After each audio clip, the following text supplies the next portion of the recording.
Salary वालों की होगी टैक्स प्लानिंग नामक इस सीरीज में मैं आपका दोस्त सीए पीयूष कुशल फिर से आपका स्वागत करता हूं। आज मैं बात करूंगा ग्रेच्युटी के बारे में। तो फ्रेंड्स, ग्रेच्युटी के लिए भी हमें एम्प्लॉइयों को अलग अलग श्रेणी में विभक्त करना होगा। तो पहली श्रेणी जो होगी वही गवर्नमेंट एम्प्लॉय की होगी, जिसमें सेंट्रल और स्टेट दोनों सरकारों के एम्प्लॉय कवर किए जाएंगे और इनको मिलने वाली पूरी ग्रेच्युटी एग्जम्प्ट होगी।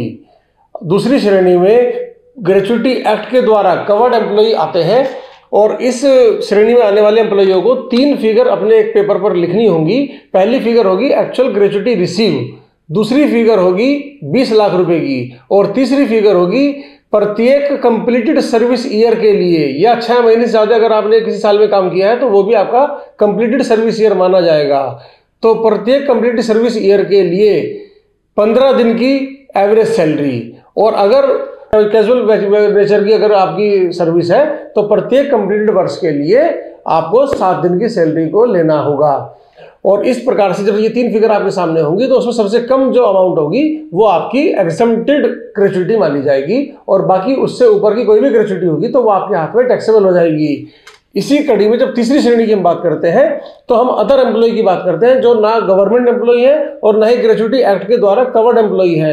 इन लोगों को भी 3 फिगर लिखनी होगी। पहली फिगर वही फिर से एक्चुअल ग्रेच्युटी जो रिसीव हुई है वो लिखनी है, दूसरी फिगर फिर से वही लिखनी है जो 20 लाख है, लेकिन तीसरी फिगर में थोड़ा सा फर्क पड़ जाता है।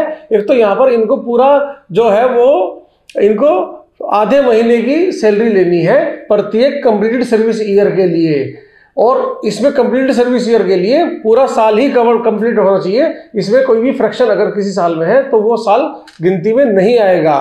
तो इस प्रकार से जब ये 3 फिगर आ जाएंगी तो इसमें भी जो सबसे कम फिगर होगी वो इन अदर एम्प्लॉय के हाथ में एग्जम्प्ट होगी, और इस प्रकार से आप ये अपनी कैलकुलेशन कर सकते हैं। अगर आपको ये एपिसोड पसंद आया हो, ये आपको जानकारी अच्छी लगी हो, तो इस वीडियो को आप लाइक करिए, शेयर करिए, और मेरे चैनल को अभी तक अगर आपने सब्सक्राइब नहीं किया है तो ये आप बहुत बड़ी गलती कर रहे हैं, इसको सब्सक्राइब कर लीजिएगा।